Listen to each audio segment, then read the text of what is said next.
with that accident, I felt like I blamed myself a lot, and I guess I didn't notice it until you pointed out. I guess I was kind of blaming myself in that moment. I am responsible. I am willing to put in the work. I am willing to make sure my family is taken care of. Hey, we have the groom back for this one. You're going to open up season 4. Welcome back, Omar Cedasero, the newly married man. Hey, did you? No. We'll go into details later. Okay. No. that'll be a story to tell. So, first of all, dude, I really appreciate you being here again. It's been more than a year now. Yeah. First time we had you over. I just want to cover what we've missed in a year. We were talking about you were gonna get married, and it was already starting to be planned out. And at the time, you weren't even a dad yet, right? No, but we were expecting. I think at that time we filmed in June, if I remember correctly. Yep. So what was that? July, August, September. We were 3 months away before our son was born. So right, and so now that so insane. You know? He's 8 months or 9 months, right? 8 or 9. Brother, he's about to be 1 year at the end of this month. Really? 1 year. Last time I visited you, he was like 7 months, and now he's 12, 11. He's 11 now. He's gonna be 1 year, man. 28th of this month. And what's he doing now? Because when last time I checked, he was kind of still not crawling yet. No, yeah, I think he's skipping the crawling phase now. So he's sprinting. So now, yeah, he's. You know, they say you got to learn how to crawl before you run or walk, whatever. No, he's going on. He's doing triathlons right now. Full blast. Kidding. I got it. But no, right now he's kind of grabbing onto stuff and trying to pull himself up a little bit. He's successful sometimes. Sometimes he's not. But he'll learn on their own. He's a pretty calm baby, from what I've seen. Anytime I've seen him, the only time I've seen him upset is when a bunch of people are around. Okay. And wanting to grab him, and which I would be mad. I'd cry too, dude. Like, leave me alone. Yeah. And so I think that's understandable, right? I sympathize with that. But in general, he's your child. What do you think? Man, he's a character. Describe that. He's like, he reflects a lot of his mom, in my opinion. Oh yeah. He also reflects a lot of my siblings. The way they acted when they were babies and stuff, I kind of vividly. Briefly remember a little bit of how they acted towards my parents, and seeing him now, I'm like, man, are you my child? I gotta think about that. Well, what do you think? What do you think he has of yours and your wife's? Well, he does have both of our personalities. We like if we get mad, we get mad. Yeah. And when he does get mad, it's both our heads are kind of like, you know, yeah, like oh, and. I shouldn't be that way because, especially the newborn phase. God, it was rough. I guess we can go back before it all started. He was born. Yeah. Right? So when he was born, I'm in an apprenticeship program with. Yeah. You know, so I was in school at the time when my fiance was giving birth. So she called me up. It was a Thursday morning around 8:30. She called me like, hey. I'm having 2-minute contractions. I'm in the bathroom trying to take a shower, all that stuff. I need you to come here now. I'm like, I'm in school. What do I do? What do I do now? Yeah. So I told the instructors I needed to leave. They let me go out, and then I missed Friday. He was born that Thursday, the 28th, 7:53, and I don't know if I told you this. I know I did tell a couple guys he was in the NICU for a week. I forgot what that stands for. Newborn intensive care unit. Intensive care unit. So he was in there for a week, and it was rough for me. It was rough for my wife. It was rough for me. I choke up a little bit thinking about it, just because having to see him in that kind of situation where he had an infection in his lungs, so he had to stay. You know, seeing the parents able to take their babies home right away, and for me and my wife not having that kind of experience right away did suck. Mm-hmm. So sorry, just no. It's a lot. It's a lot. It's a lot for me. Mm-hmm. But then, and like I said, I was in school, so I couldn't take off of school. I think I still had 2 more weeks left of school. Mm-hmm. So I 1 week he was in a NICU, so that kind of helped us a little bit. As soon as I got to school, I would pick up my wife. We would go to the hospital to go visit our son, and we would stay there till closing time, which I think our hours were like 9 or 10. So I didn't care if I had school the next day. I still wanted to be there for my son. Sure. With my son. The moment the day that we were able to take him home, now that was rough too. That was really rough. I say that because that was our first night together with him, and he just wouldn't stop crying. He was crying. I bought him more swaddles. I thought he was too cold. Or maybe he needed something else that I don't know of. We gave him milk, and it was rough. It was rough, and my wife, oh God, I love her to death now. That she understood, like, you need to go to school. I'm gonna take care of him, and she stood up the whole night with him. So like when I think I slept around midnight and woke up around 5 just to get ready for school. I saw her hair messed up, the baby's still crying, and she's a champion in my eyes for doing that for me. I still had another week of school. As soon as school was over, then I did take some time off, thankfully, to be with her and with him, my son. And from there, it's been an interesting year, I would say, from that point on. And now that we're here, fast forward almost a year to his birthday, I'm grateful to have family, friends, my wife now, my own family, of how it's beautiful. Life is very beautiful, and I'm very grateful for those around me that have supported us in many ways, whether it's small talk, whether it's getting us something from the registry that we have placed for our son and for our wedding. I'm just very grateful. I'm grateful for you. Oh, thank you, man. I'm grateful for you. Yeah, you're an amazing friend. You and all the boys in the back.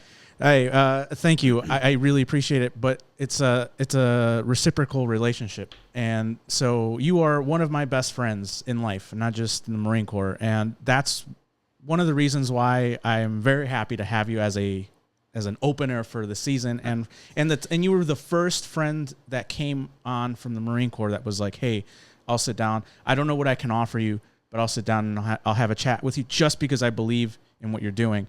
And that, to me, is a testament to your friendship. So thank you for your friendship and the time that you've made to be here, being that you're married and have a son at home, and that you're like, hey, I'm going to be here at this time. And so that takes commitment too. So thank you. No, you're very welcome. And I appreciate it. I'm the opener. I didn't need to. Hey, man. Why me? Hey, why? Hey, brother. That's what you get for dealing with me, dude. But I did want to ask you, what is it like being a dad? And is it anything like you thought it was going to be? So obviously they don't hand you like a manual to see what do you need, how to be a dad, how to raise a kid. So, before my son was born, I was asking questions to those that are dads, that are fathers. And I asked them, like, hey, what do I do when this happened? What do I need to do if this happened? What do I need to get? What should I prepare? What should I have in his room? What I should not have in his room? That kind of stuff. So just those people that I've asked questions and they answered truthfully or just going based off of their experience, it helped me a lot to kind of semi-prepare. But at the same time, it's your kid. You will learn as you go, So it's a learning curve for the both of you guys, you and the mom. And just, man, like I said, he's been a roller coaster of emotions with like the NICU. And then we had to take him to the hospital for an issue he had when he had a poop. So there was that.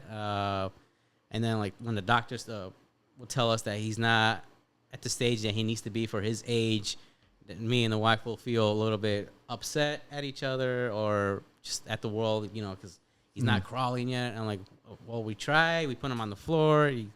Now he's like, he like crawls with one knee somehow. But lifts his other leg to kind of bounce. Oh, like, okay. He's not scooting his butt either. He's just bouncing. Yeah, for the most part. I'm like, what are you doing, dude? Come on. And then he would reach out for, like, we have dog food set on the corner, for our dogs. He would reach out and try to put one in his mouth. I'm like, no, don't do that. It's just, now not too long ago, I was already putting up little plug protectors for the outlets. Yeah.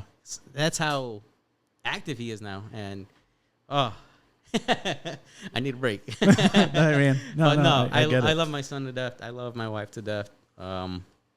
Being a dad's been the most amazing experience. It does come with heartaches. It does come with headaches. But at the end of the day, it is very rewarding of how beautiful your child is, and you are in charge of that kid, that baby. No one else can take that away from you. Mm-hmm. So you'll get advices from the grandparents and all that stuff, but it's how you want to raise that child, and don't let other people tell you otherwise. Mm. So it's very rewarding seeing how my son is progressing now.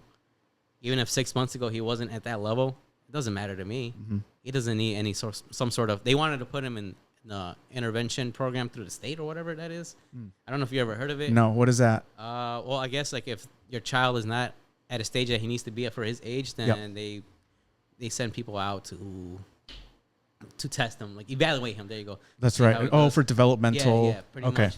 I got it. The wife and I, we spoke. We're like, every child learns their own ways. It's not a race. You know, let them develop, let them progress in the way they want to, and that's what we've allowed our son to do. And now he's pulling himself up on the crib, where I need to now lower his crib mattress even lower. Mm-hmm. It's pretty high. Like, I don't know. Let's say it's 5 feet. I have his mattress at the 3 foot level. Mm-hmm. I need to lower another foot down just because I'm afraid of him crawling out of the crib. Yeah. And popping on the floor, and now I'm like, oh, what happened? No, yeah. I don't want to do that either. But back to being a father, it's an amazing experience. I can't explain it. Now when I hear friends like our friend Winston Scott, mm-hmm. he's expecting a child out. Yep. I was happy for him. Yeah. I was very happy for him. I can't wait. I hope I didn't need to tell a story. But no. I was very happy for him. I'm there if he needs any help. Then I told him he has my number. He can text me, call me, ask for advice, that kind of stuff. Yeah. For what he needs to do to take care of this child that he's coming on. And how has being a dad, or a parent, I should say, tested you guys?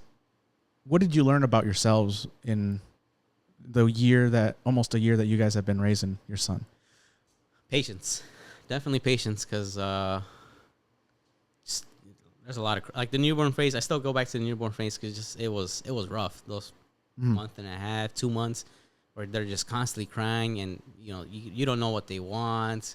All they do is just cry. So at that point, you kind of within yourself, you have to like take a back seat, take a deep breath, and then resume with what you were doing with your child. So patience is one. I can't be as lazy as I want to be at home either now. What do you mean by that? Like if I just want to go back home and sit on the couch and watch TV, now you can't no longer do that, and not to his fault. No, of course. Of course, I love spending time with my son. I love spending time with my wife when I have the chance, and when I'm not extremely tired, then I'll give that time. My wife will disagree, but it's okay. But yeah, it's you can't just come back home and expect just to sit back and relax. Sometimes you can. That's when you can take advantage. Mm-hmm. For the most part, your child and your relationship or your marriage is your priority at that point. Yeah. So, and there's nothing wrong with that. It's, at that point, if you're ready for that kind of stuff, then go for it. I'm ready. I feel like I'm ready. We're actually speaking about having another one very soon. So stay tuned. All right. Number 2. Stay tuned. Possible. Very good. So here's the thing I'm curious about with that is, when it comes to, you mentioned that like sometimes you don't get to have the time to decompress and all that. Mm-hmm. But at some point, don't you think that you might need to find a balance, right? Like you might get to a point where it's like, I am so exhausted, I cannot be a parent. No, I totally agree with what you just said. That's why we try to find days where like, if my mom is not working, or if my sister's not, or if her side of the family is not working, we try to give our child to them. Right. And so her and I can have some sort of date, which is not often, but like when we do, like the last time I think we went, maybe 3 weeks ago, we went on an arcade.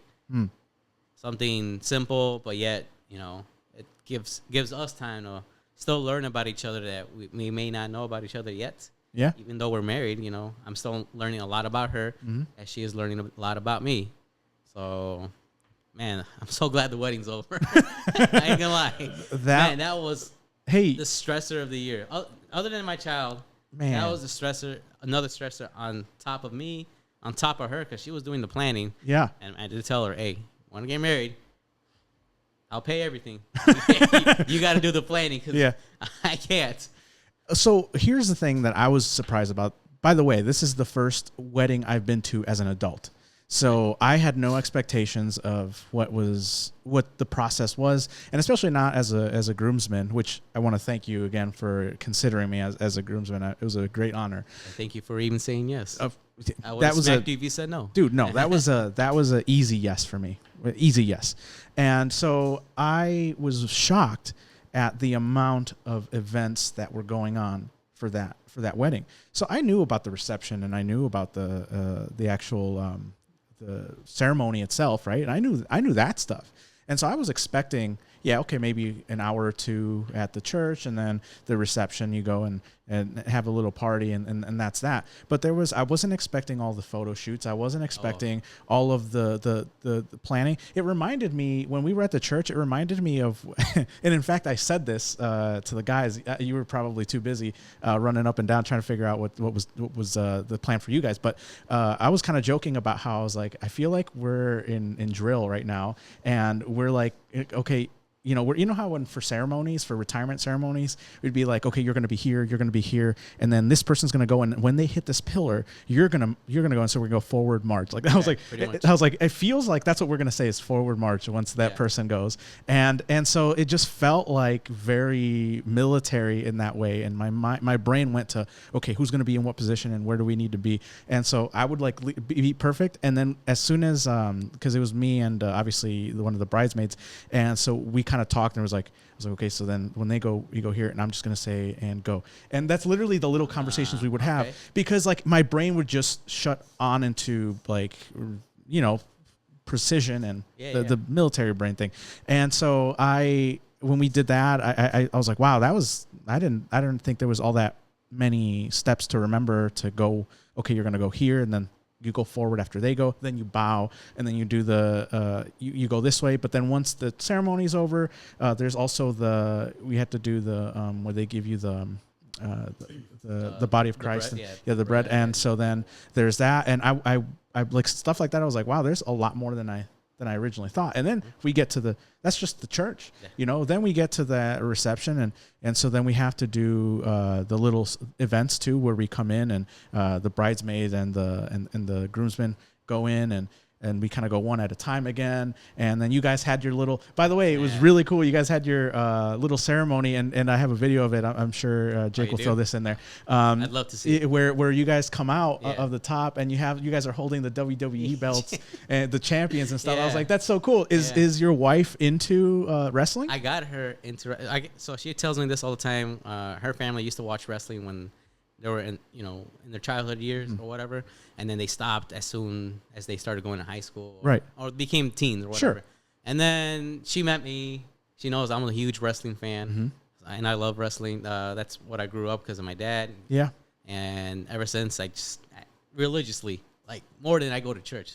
Yeah. That's how you and my roommate Anthony would be best of friends, because he sits here and we watch some Monday Night Raw every once in a while. Yesterday they just did Friday Night SmackDown. Yep. And I was watching that with the wife. And so like it was so cool to see that you got her into it, and that's how. Isn't that a sign of you found the right one for you? That like you guys can. I believe so. We've been together we're high school sweethearts, by the way. Amazing. So we've been together. There's of course some ups and downs. Yep. That she can tell you, that I can tell you. We probably won't go into detail about it, but it's been. Those were rough. Everything was a learning experience. She was definitely my first for everything. Yeah. So I don't know how to relationship, right? So she kind of showed me along the way, and then as soon as I turned 21, then I started to act like a fool and guilty as charged. I I've done some things that I shouldn't have, or the way I acted with her, towards her, and she was very persistent to make this relationship work, and for that I'm very grateful for her to do that. She moved in, and that's when at first the feeling wasn't there for me, and then as the months go by, she moved in 2021 with me. Yeah, those months were kind of I was a hard ass on her. Like, Josh, if I tell you how it was, then you'd probably be upset with me, I mean, So, but as the months went by, sorry about that. you're good, man. Sorry about that. As the months went by, I started to fall in love with her even more than I thought I never could. She became something that I did not think I need, or that I ever needed. Sorry. So, and that's when I realized, this is the person who I want to be with for the rest of my life. And then that happened in 2021. So 2022 is when I'm like, all right, I'm gonna buy this ring and I'm gonna propose to her around the holidays. I had it initially for Christmas Day. The ring didn't came in time, so I had to wait till New Year's Eve. That came out still pretty good too. This is pretty good, yeah. But two of her family members passed away. It was her great grandma and then her grandma, and it was just it's just the wrong time, really, with everything that happened. They were so close. So I know that feeling, because that my grandma passed away in 2020, and at the wedding, at the reception, I cried to my aunt, of how much I missed my grandma, who I wish could have been here. Yeah. So, and I know for her it was a lot harder because her grandma wasn't there. She passed away, and then I asked her to marry me, and then we found out she was pregnant. So, it was just a lot of sequences that was, we didn't leave enough time to breathe. Maybe my fault. Maybe I don't know if there's any to put blame on. No, I don't think so. But just all that, it was a snowball effect. Yeah. One thing led to another, and then to another, then to another. So with that being said, me and her being together for 9 years now. Now we're officially married. It's crazy. It's a crazy thought. And can I ask you again? I want to reiterate before we go any further. If at any point, I know we've already established the conversations from the very beginning, from the first time you were here, but I'm going to repeat it again, and I'm probably going to do it every time you're here. If you have any point in time you're like, I don't want to get into it, that's all you need to say. I just want to ask you just questions to figure out, what your thought process is at things. But if at any time you're like, I don't want to get into that, you're not going to offend me. Okay. Just say it. I'll move on. But I am curious, if you mentioned it earlier that when she first moved in, you weren't really feeling it. What do you think was holding you back? I don't know. I guess I wasn't ready. I was still, I turned 21. I think at that time it was 22. I still kind of wanted to have fun, go out with my friends, go to the bar. And that's not her lifestyle. She don't want to do none of that stuff. She wants to stay home or go out to eat. That's about it. But she doesn't want to go out to the bar and, waste money on buying drinks. Right. I see her perspective now, and I don't want to do that either anymore. Right. So I think just that, some other stuff along the way too. I won't go into detail about that part. But just those 3 months were like the hardest months ever for her, and I guess I was so hard on her. I've even told her, no, don't move in, but she forced herself in, and now I see her perspective of, I needed to get out of the house, like her. She needs to get out of the house with her parents because I think she had enough or whatever. Yeah. But I don't know. I was dumb. I'll just summarize into that. I was dumb. I wasn't thinking straight with my heart. I was just doing whatever the hell I want to do at that time. But with time passes by, and the more I did things for her, she did things for me mainly, the more I fell in love with her. The more I said to myself, I need to put a ring on it. Yeah. She kept exclaiming for many, many years too. Yeah. And that's when I find out, you know what? I'll do it. And what do you think? Have you ever asked her, like, why Why were you so persistent on being in my life? I did. I asked her. She said she believes in me. And Oh, it just, God, like why? that's incredible. If I was a jackass to you, I was a dick to you, I was an asshole, I was all the negative words you can think of right now. I was all that in one ball. Why did you continue to be with me? And she just said, just because I believe in you and I truly love you. So that's when I'm like, all right, I had to stop acting like a fool. I had to stop being dumb. You know? Ooh, man, that one hits me. Yeah. Oh, Like that one hits me. Yeah, it's just I can't. That one Yeah. that was that's like you hear that in a movie. Yeah. My life almost like a movie. Yeah. To be honest, just like with all the things that we've gone through, what her family's gone through, with what my family's gone through, it's almost like a movie, And I guess what cemented that love, other than my child, recently at work. I think I've told you guys this already. Back in May, we work at a station where I like to compare it to a power plant.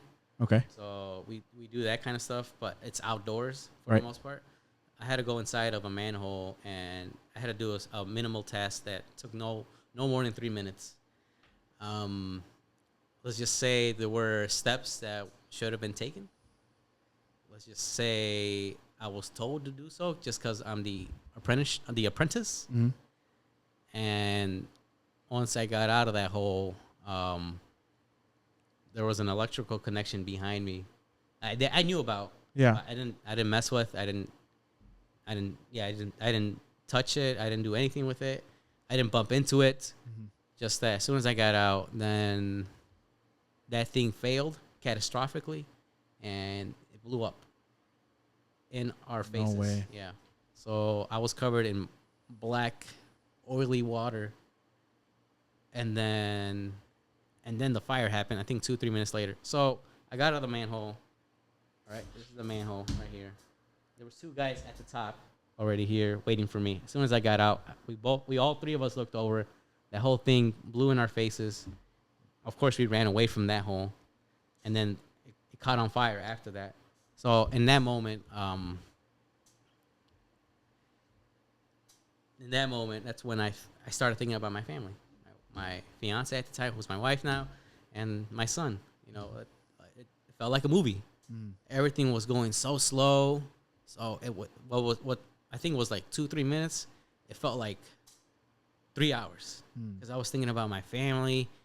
Have I done enough for them? What I need to do to fix it? Almost like I don't like a rude awakening. Like, look, you haven't done enough. That's what I felt like. I haven't done enough. I haven't taken care of my family very well. My wife and I were talking about life insurances that needs to be put in place. What happens just in case, like if one of us was to pass, what will happen with our son, that kind of stuff. So just I had PTSD. Essentially I had PTSD off of that experience. Yeah. And all I kept crying about was about my family. Yeah. So I went to the hospital, of course, just to make sure I'm good. It burnt half of this amazing mustache. So it took 3 months to grow out of it again. Okay. And then the other guy felt burnt on his eyebrows, and the other guy just had stuff all over his face. And it was real bad. I just couldn't work anymore, and I took a month and a half off of work because of that. And can I ask too, in that moment when you said everything slowed down, and what did you have any dreams after that? Did you have because you mentioned PTSD? I had nightmares. So after that happened, it happened on a Wednesday. I did go back to work Thursday and Friday because I thought to myself, I think I can do it. I'll be fine. And then it was Memorial Day that weekend. So we had the Monday off as well. That whole weekend, I shit you not, it was probably one of the roughest weekends I've ever had. I mentally could not focus. I was so hard on myself. I isolated myself from my family unless I was with my wife. Every time I saw her, I just started, I would hold her and cry just because, you know, the worst could have happened. It didn't happen, you know, knock on wood, you know, that luckily did not happen. Just, I keep thinking about, like, what would have happened if I would have been hurt or worse. So, you know, every time I see her, I start crying. Every time I see my son, I start crying. So it was a rough weekend that weekend. I told that to my in-laws too. I didn't feel ready, but I told them anyway, and I started, you know, I had to go outside, take a breather, and then my wife was there to comfort me after that, and then I went back to work that Tuesday again, and that's when I knew I need time away. So I worked my shift. At the end of the day, I had to call in. I'm like, hey, I just can't do this right now. I need that time away. Went to the doctor. You know, they diagnosed me with the PTSD, and she gave me that month off. And then I started going to therapy. I actually started taking anxiety meds too. Zoloft, I think is what they call it. It was rough. It was very rough. How are you doing today? 100% better. Like, after the accident happened and that month away, just being with my family, just, oh man, I wish I could go back. Just being with them, not having to work, you know, not having to worry about, what did I do at work? Did I mess this up? Or, you know, just the environment over there is it's kind of like the Marine Corps. Yeah. Where you're like, all right, you got to do this, this, and this. No, you are a dumbass for doing that. That's how it kind of the culture is the culture okay. It's very much like the Marine Corps.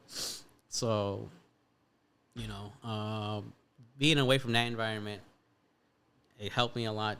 Having to focus on myself, on my kid, on my wife, and you know, we got to spend a lot of time together. I'm no longer on anxiety meds either. I just couldn't either. I wasn't very consistent with it either. I tried taking it and it just didn't sit well with me. Like, are you saying that it hurt your stomach or that? Okay. Yeah, it hurt my stomach, and then mentally, I don't like taking meds in general. Yeah. So like when I spoke to my wife about it, she kind of told me like, "Do you really need that though? You know, like think about it. Like, are you better with or without it?" And then that's when kind of a moment of clarity kind of hit. I'm like, I don't think I need it. And then I spoke with the psychiatrist. I'm off the meds, so I'm still doing therapy. Good. You know, at least every bi-weekly, for the most part. Try to work this out. Has that helped you at all? Yeah, 100%. What do you think it did for you? Definitely. I think it added more confidence in me because I guess being in that culture again, I almost like reset myself. Like I'm gonna stay shut. I'm gonna stay quiet. I'm not going to say anything because I'm the new guy, right? Yeah. And just like if you're a Lance Corporal, you don't say much. At least in my experience, I didn't say much. I didn't. So I didn't say anything, and I was always yes or no, you know, Corporal, yes or no, Sergeant. And the same way was that over there at ComEd, you know, yes or no, all right, I got it done. And then, you know, like call your names or whatever. I don't mind it. I'm used to it, I guess. Call your names how? Oh, you know, regular names. Like stupid or stupid, like, okay. That's what I mean. Nothing crazy. Okay. Yeah. No, I was going to be like, like the Marine Corps. Wait a minute.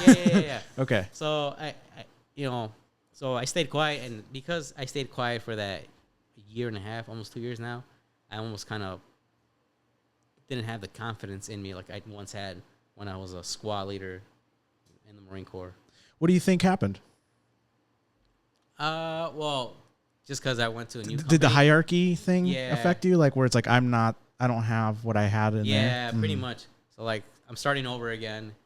I'm at the bottom. I got to work my way up. So I've always done it this way. I don't know why. I stay quiet, you know, do what I got to do and then go home, that kind of stuff. But along the way, I guess I've learned how to shut myself and lower my confidence somehow. I didn't know I can do that, but I managed to do that, and then with therapy, kind of helped me. Like, hey, like you got to be able to trust yourself. You know, if you have questions, ask questions. Don't be like, yes sir, no sir. You know, if this doesn't seem safe, then ask the question. You know, if there's a reason why those guys didn't do it, then maybe you should ask yourself why didn't they do it. That kind of thing. So just with the therapist, he helped me a lot to kind of build my confidence once again. So confidence is there. Awareness is Mm. another thing where now I know, like, again, if this doesn't seem right, start questioning them. Questioning this task. Like, is this doable? Is this something? Do we need to Yeah. set more barriers, more safe grounds to kind of continue the work? If not, then stop the work. Well, just think about it for a second.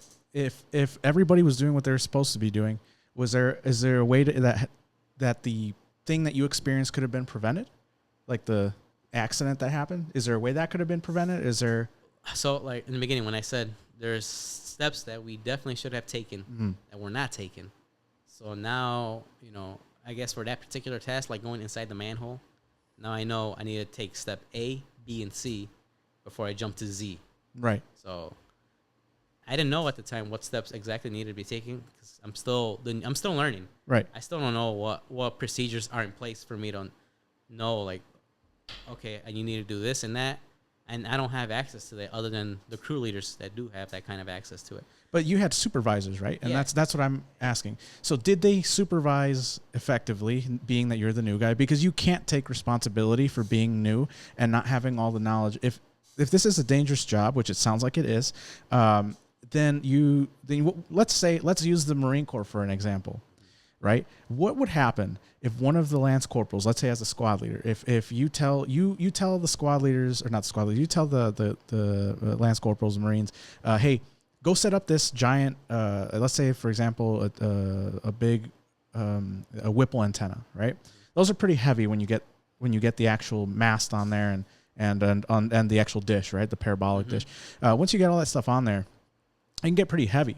And so let's say, for example, they're setting it up. And obviously, when you set that stuff up, when you set up an antenna, you know that you need the safety straps, right? So you need all of the safety straps to hold it in place, because when it starts to get all the way up, you have the issue with the wind, right? It could potentially blow it over. So what do? So you establish, before you raise it, right, all the way, what do? You set up the guidelines, where they're going to go, in what direction, you anchor them. And then slowly, as you go up, you start anchoring the other ones and start anchoring. And so you don't do, for example, you don't set up the mast and then extend it and then set up the guide rods or the guide straps. Why? Because it could blow over when it's all the way up while you're setting them up. Right. And so that's why you don't do that. And so what is your job as let's say, for example, a squad leader? Supervise. And so if anything happens, who do you think is going to get in trouble?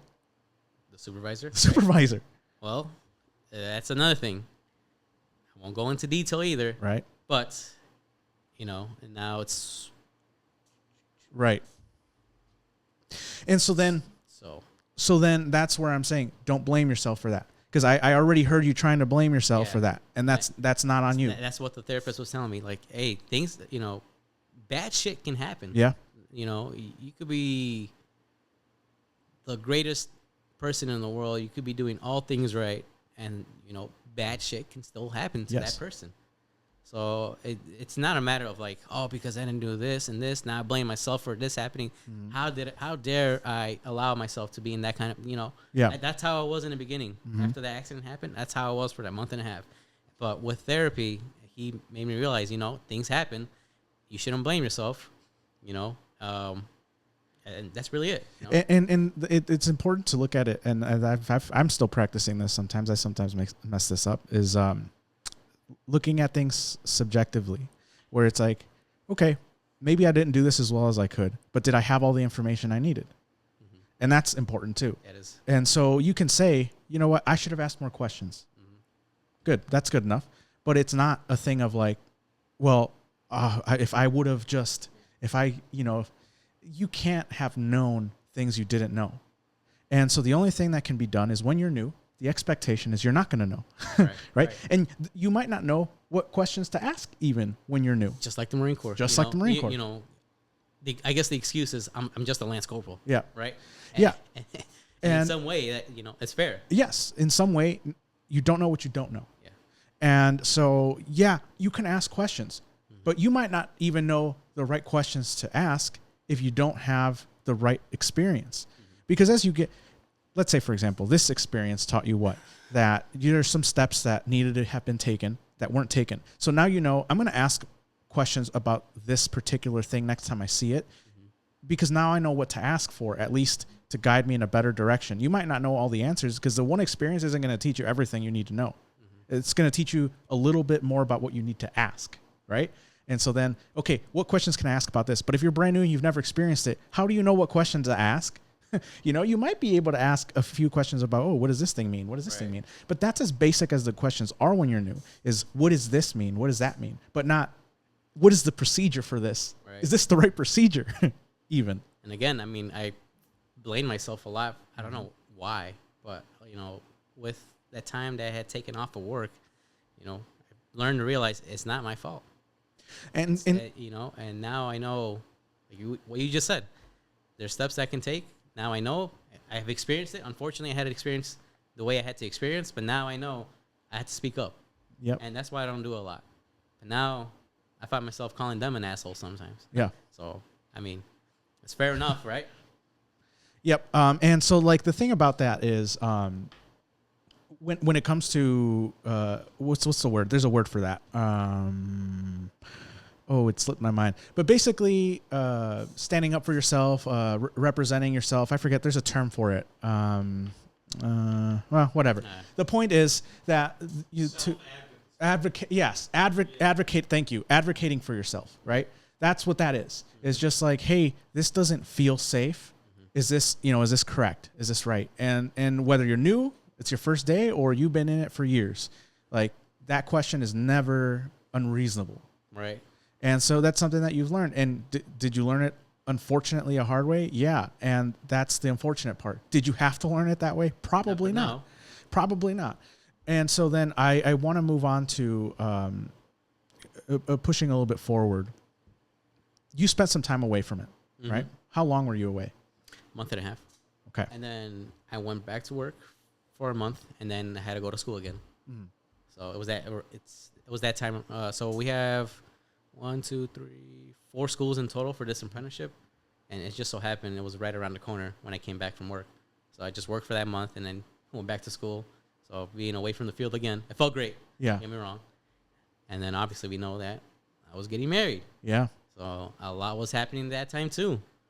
My mind was really not in school, more so than it was for the wedding. So shame on me, maybe. No. I'm not gonna say that. I'm not gonna. Don't beat yourself up over it. No, I'm not gonna let my work control my life. So, and that's why I told myself I'm still trying to learn that. So, what was your question? I'm sorry. No. I forgot where we were going at. No, I just asked you how far or how long you were away from it. Just a month and a half. So a month and a half. Okay. So then we skip to the wedding and all that. How have things been since all of the events played out and you guys? How have things been? We're both more stress-free than ever because I asked her to marry me back in the beginning of 2023, right? So that's almost 2 years, right? Just planning and with the child, it was a lot on her plate too. Yeah. I give her props. I shake my hand. I salute her and everything. Say attention on deck when she walks by. I want to give her the world for her doing what she did as a mom and as essentially a wedding planner. Yeah. So it was just, and it was a beautiful event. It was incredible. I've heard a lot that people say it was a beautiful event. It was fun. Her and I, we know we're nitpicking the smaller things of what could have, what should have gone, how it should have gone, how long it should have gone, that kind of stuff. But that's between me and her. We know what else was bad about the wedding. But for the most part, I keep hearing people, like you just said, it was a great wedding. Yeah, and I hope it was. I hope it turned out great as we both tried to make it happen. We find ourselves, especially her, being so hard on herself that the wedding wasn't perfect. I'm like, babe, it was absolutely the most beautiful wedding anyone else could have probably planned, but you did it best. It was the best it could have been. Yeah. With like, you have to remember too, and maybe you can tell her this, is that I'll show her this video. No. Yeah. Okay. All right. Maybe it'll help to hear it from somebody else, from an outsider, right? So what I would say to that is that I think that it's important to remember that you can only do things as well as you know about them. And so if she's not, has she ever planned anything else before? And any wedding? before? A wedding, though. No, Obviously, right? for birthday No. parties and stuff, yeah, but no. Sure, but different, entirely a Yeah, different it is very- category. And so for her to have, so she learned on the fly. She learned, on the job. They call it on the job learning. Mm-hmm. So she did that. She planned out a ton of events. Like not just it wasn't just the little ceremonies. No, it was the little celebrations you guys had in between. Having the DJs planning the food, because that's another thing that's not talked about is all the thing that goes into planning food and catering and making sure you get DJs and all that stuff is a lot of communication. So you had to learn on the fly. You had to make sure it was all on time, which it was. I don't think anything was late. It didn't look like anything was late. So the thing is, and even if it was, who cares? She did it. She put it together, and it ran. There was something. It was a ship that sailed, and it didn't sink. Yeah. So I think that she should be proud of that, and if she's hearing that, don't beat yourself up about it because it was a great time. We didn't notice. We didn't notice. So it was fun. And I honestly, it was such I felt so honored to have been there and to witness that you guys let me into such a intimate moment of you guys Our lives, expressing your love publicly to everybody who was there. And you mentioned this when you were giving your speech, that you were nervous and that you had, there was a lot of things that were new for you. And you're like, I'm embarrassed to do all this stuff in front of you guys, but I'm going to do it. And I think that's what love is that even though I'm going to do it afraid. I'm afraid, but I'm going to do it afraid. And I think that love does that, is that you might be afraid to do certain things together, but you'll do it afraid if it means showing everybody that you're there for each other. And that's what I saw, and it was a great time. And I do want to wrap this up with a few last questions. We are running short on time here. I do want to ask, in that year, if we can wrap up your main lessons that you've learned in the year that since we've last talked. What do you think your top 3 lessons that you've learned in the past year? Definitely be patient. It ain't just the baby. It's also the wife. You got to be patient. And, the bridezilla out of her came out those weeks prior to the wedding. Mm-hmm. Obviously, you guys don't see that. I did. Sure. So just having to be patient is really, really a lot of time to kind of learn how to do that. Just take a moment, breathe, and then just go on with what you had to do at that moment. Number 2, that I am responsible. With that accident, I felt like I blamed myself a lot. And I guess I didn't notice it until you pointed out. I guess I was kind of blaming myself in that moment when I was telling my experience. But I just got to realize that I am responsible. You are a caregiver. You are selfless. You try to give help to others when you're probably down the most, but I am responsible. I am willing to put in the work. I am willing to make sure my family is taken care of. It ain't just me anymore. It is not about me. I got to think about my wife and my son now, So that alone, at least what the therapist told me, is enough to show you that you are responsible. You are finally thinking about not yourself anymore. When I said I was having a rough time with my wife in the 2021 or whatever, I was thinking about myself. I wasn't thinking about her feelings. I was being stupid. I was being dumb. But now, saying it out loud, now probably in the interweb and the internet, that now I'm not only thinking about myself, but I'm thinking about my family. And that's what's most important to me. The absolutely most important to me. Patience, responsibility. I'll say love. I think that's a big one. Love is a lot. Your perception, perhaps. Definitely. I've fallen in love with my wife more than I ever thought. I feel like I meet a certain threshold of love I can give, and then there's more. She goes beyond my expectations as far as what love is. And then I'm like, okay, and I'm learning from her for the most part. I'm not asking friends around how to do this and that. I'm learning from her. Mm. So, to my wife, I love you so much. I care for you so much. Even if I don't show it, I apologize that in advance. To my son, I love so much, I'm learning how to be a father as we go. I'm not perfect. I am dad of the year. Daddest man in the world. So just, I'm learning how to be a father. I'm learning how to be a husband now. I'm learning how to show love because I still do that sometimes where I kind of hold everything in. On the way here, I was actually listening to one of your clips with Alvarez of how if something bothers you, you let that bother you forever sometimes. Yep. And I guess for me, for my feelings, if I have a feeling, I kind of hold that within myself, and then eventually I will burst out and then take it on my wife, and I shouldn't do it. I should not do that at all anymore, or ever, really, for the most part. And just kind of learn how to express yourself, express your feelings, and it's okay. If you're mad, tell her you're mad and explain why. And then, I love that. Yeah. So. I really appreciate you, Omar Cedasero, new father, new husband, and one of my best friends. I really appreciate you being on here, and that you made time for this. And you are definitely worthy of the opener. So, oh man, thank you so much. We'll talk again. Yeah, thank you. And cut.